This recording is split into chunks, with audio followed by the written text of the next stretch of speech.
প্রিয় দর্শক, আজ আপনাদের এক্সেপশনাল কিছু দেখাবো। দেখেন, এখানে লোকটা একটা জিনিস দেখাচ্ছে, এটা কিন্তু পশুর চামড়া। এই পশুর চামড়া দিয়ে বিভিন্ন কিছু দামি দামি কিছু তৈরি করবে, সেটাই আপনাদের দেখাবো। একদম এক্সেপশনাল। দেখেন, এই লোকটা এখানে পশুর চামড়া দিয়ে পরিষ্কার করে নিচ্ছে, আগে ধুয়ে নিচ্ছে, ধুয়ে একদম পরিষ্কার করে নেবে।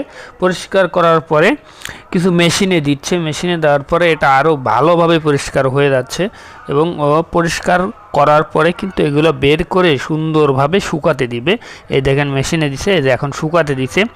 শুকানোর পরে কিন্তু ওদের পরবর্তী প্রসেসিং চলবে। এই যে দেখেন, এখানে চারকানি করে সমান করে কেটে নিচ্ছে।